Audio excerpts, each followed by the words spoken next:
yang tidak terkalahkan. Pertempuran-pertempuran mereka, kata Imam Mahdi, belum bisa ada yang mengalahkannya. Maaf ini untuk sampai saat sekarang yang saya melihat karakternya memenuhi syarat begitu, baru sampai saat sekarang ini adalah Taliban. Tapi apakah mereka yang akan datang nanti? Allahu a'lam. Cuma ciri khasnya Nabi ceritakan. Ciri khas itu ada pada pasukan para mujahidin Taliban, Emirat Islam Taliban. Wallahu a'lam. Wallahu a'lam. Ini pun sesuatu yang sampai hari ini saya masih telusuri, sampai hari ini saya masih pelajari dan belum ketemu jawabannya. Yang jelas mereka ini seperti satu dinasti, ya. Berarti kalau diusut ke atas, Sufyani yang mana? Apakah Sufyan bin Sufyan bin Muawiyah bin Abi Sufyan atau yang siapa itu? Saya tahu. Maka hari ini kita terus belajar. Yang pasti yang akan mengejar Al-Mahdi nanti adalah 300 pasukan Sufyani yang dikirim dari Damaskus. Begitu. Bagi ibu-ibu bagaimana caranya? Satu, ibu punya suami, Bu, maka bakar semangat suaminya agar menjadi bala tentara Al-Mahdi di akhir zaman. Satu. Kedua, kalau nggak punya suami, cepat bersuami.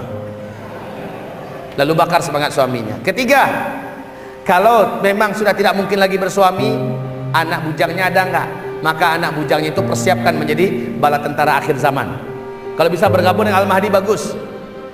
Kalau tidak, maka setidak-tidaknya dia menjadi pejuang Islam di tanah air Indonesia kita yang tercinta ini. Ya. Kalau enggak juga punya anak bujang, menantu laki-laki, bakar semangatnya dari sekarang. Kamu harus jadi mujahid nanti, nak. Indonesia memerlukanmu, NKRI memerlukanmu, agama ini memerlukanmu. Jadilah mujahid akhir zaman, nak. Nah, kalau mereka ini berangkat karena ibu yang memotivasi, pahala seluruhnya itu mengalir kepada ibu. Begitu ya. Kalau sama sekali nggak ada, biayai orang yang akan berangkat jihad. Yang akan berangkat ke Al-Mahdi, biayai. Yang akan berangkat berjihad di Indonesia, biayai. Maka ibu mendapatkan pahala mereka. Tapi kalau langsung ibu yang langsung ingin pergi menjadi bala tentara Al-Mahdi, haram wanita pergi berjihad ke medan tempur, karena jihadnya kaum wanita adalah jihad defensif, bukan ofensif. Tidak boleh. Jihadnya wanita cukup di rumah, di kampung halaman. Bila diserang, pertahankan diri tangan musuh. Maka itulah jihadnya kaum wanita. Tapi kalau tidak, dia tidak boleh angkat senjata. Jadi tugas wanita hanya membakar kaum laki-laki untuk berangkat, menyemangati mereka. Kalau sama sekali nggak ada punya laki-laki, maka biayai kaum lelaki yang ingin berangkat, yang siap untuk berjihad, maka itu pahalanya dia akan dapatkan. Bani Tamim di akhir zaman, kata Rasulullah SAW, Islam di akhir zaman akan dijaga dan akan dilindungi, akan dikuatkan oleh keturunan Bani Tamim. Bani Tamim, ya. Nah, kaum muslimin, Bani Tamim ini di mana posisinya sekarang? Mereka ada, Pak, dan mereka memang yang paling terkenal sangat kuat menjaga Islam ini. Secara keilmuan, secara akhlak, secara keluasan pemahaman dan sebagainya. Keturunan Bani Tamim termasuk yang sangat luar biasa. Syekh Muhammad bin Abdul Wahab sendiri pun dalam silsilah keturunannya, beliau termasuk salah satu di antara keturunan Bani Tamim. Nah, kaum muslimin yang kami muliakan, apabila kita telusuri apakah Al-Mahdi itu nanti memang dari keturunan yang ini atau bagaimana, memang ada beberapa riwayat. Tapi keberadaan Bani Tamim ini hari ini tidak bisa dipastikan. Apakah dia ada di Indonesia, apakah dia ada di Malaysia, ataukah dia ada di negeri Syam, ataukah dia ada di Khurasan, atau di mana? Wallahu a'lam. Nabi mengatakan Bani Tamim nanti di akhir zaman letaknya di sebelah timur. Lah, timur itu kan luas. Jadi kita tidak bisa dan tidak boleh memastikan satu negara tertentu. Enggak juga kita katakan paling siap. Kita tidak mengatakan itu, dan bukan itu statement saya. Salah satu di antara komunitas dakwah Ahlussunnah wal Jamaah yang seperti mempersiapkan diri untuk itu adalah Jamaah Tabligh. Bukan satu-satunya. Karena FPI mungkin lebih kuat, mungkin MMI lebih kuat, mungkin Ikhwanul Muslimin lebih kuat, kita nggak tahu. Tetapi yang nampak dari sekarang ini, secara ukhuwah, secara dakwah, secara ibadah, secara akhlak dan lain-lainnya, ada pada tabligh. Dan itu bukan berarti dia lebih siap, belum tentu kaum muslimin, ya kan? Maka dengan ini kita tidak boleh mengatakan kelompok tertentu yang lebih siap, nggak boleh. Tapi kita wajib menghargai apapun kelompok dalam Ahlussunnah wal Jamaah, hargai, karena mereka masih saudara kita. Dan pasti pada suatu saat nanti mereka akan bersama-sama kita nanti menyelamatkan agama, menyelamatkan Indonesia, dan insya Allah berperang di belakang Al-Mahdi. Amin ya rabbal alamin.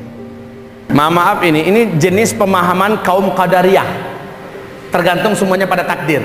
Kalau ada takdirnya kayak gitu, ya ngapain lagi, ya nerima aja lah, gitu kan. Kita saatnya sekarang itu disakiti, ya kita nikmati saja dengan sabar, dengan ini kan begitu kan. Nggak ada perjuangan untuk menyelamatkan agama, untuk menyelamatkan ini, nggak ada perjuangan, dilecehkan. Al-Quran memang sudah saatnya Al-Quran ini dilecehkan, kan kayak gitu jadinya.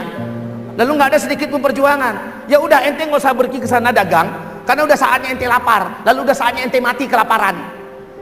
Begitu, nggak boleh. Ini adalah akidahnya kaum sekte Qadariyah, nggak boleh begitu.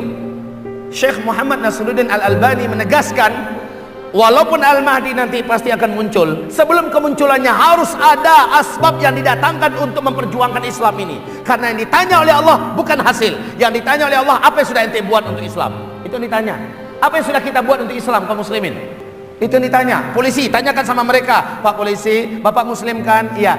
Bapak selaku seorang muslim, apakah dalam hidup Bapak yang sudah Bapak lakukan untuk menyelamatkan Islam, untuk mengangkat Islam? Tanya Pak polisi. Pak TNI, tanya Pak TNI. Bapak DPR, tanya Pak DPR. Apa yang bisa Bapak lakukan selama Bapak masih menjadi anggota DPR? Bapak masih berkuku, Bapak masih punya taring, pengaruh Bapak masih berguna. Apa yang sudah Bapak lakukan untuk membela Islam, menguatkan Islam? Tanyakan pada mereka, karena itu ditanya nanti pada hari kiamat kepada mereka. Tidak ditanya berhasil atau tidak. Begitu juga kita kaum muslimin, tidak ditugaskan oleh Allah harus nanti bela Islam ketika Al-Mahdi dah muncul.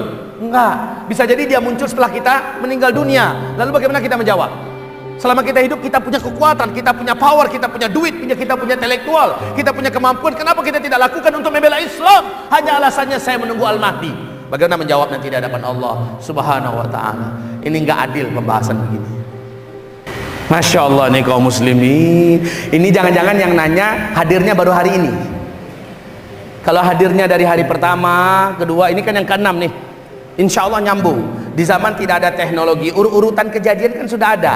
Pertama dukhon. Kalau ada dukhon Pak, bulan Ramadan, ya kan? Tapi hadisnya dhaif. Saya katakan hadisnya dhaif, jangan dibina di atasnya akidah. Lalu di bulan Syawal akan mulai kekisruhan di keluarga kerajaan. Mulai keributan di keluarga kerajaan, keributan memperebutkan kekuasaan. Kemudian di bulan Zulqa'dah mulai keonaran, orang-orang luar masuk ke Arab Saudi membuat onar. Di bulan Zulhijjah jamaah haji, di bulan Muharram Al-Mahdi muncul. Itu urutannya. Jadi kalau sudah jatuh meteor, udah jelas nih Muharramnya Al-Mahdi akan keluar. Tapi ini urutan. Namun dari hadis yang kita dengarkan tadi, ya, hadis yang kita bacakan tadi, terbunuhnya satu jiwa yang berjiwa mulia adalah sebuah indikasi setelah itu Al-Mahdi akan dibayar oleh manusia. Jadi banyak tanda-tanda. Jadi kita nggak perlu kaum muslimin harus, apalagi untuk meteor akan menghantam bumi, kan ada tanda yang jelas. Dan ini hadisnya hasan, ya, bisa dipegang. Bumi dikelilingi oleh bintang berekor selama 3 hari berturut-turut sampai 7 hari berturut-turut, kata Rasulullah. Jika itu sudah terjadi, bersiap-siaplah kamu. Kan begitu kata Rasulullah sallallahu alaihi wasallam. Jadi jelas Pak. Nah tapi yang memang tahu yang dengar pengajian kayak gini ini. Yang nggak dengar pengajian yang nggak tahu sama sekali. Hanya menikmati bintang berekor, lalu selfie. Ya, padahal itu tanda-tanda. Yang dengar pengajian kayak bapak-bapak ini langsung Masya Allah, ini dulu yang disampaikan. Ya. Begitu. Nah, cukup.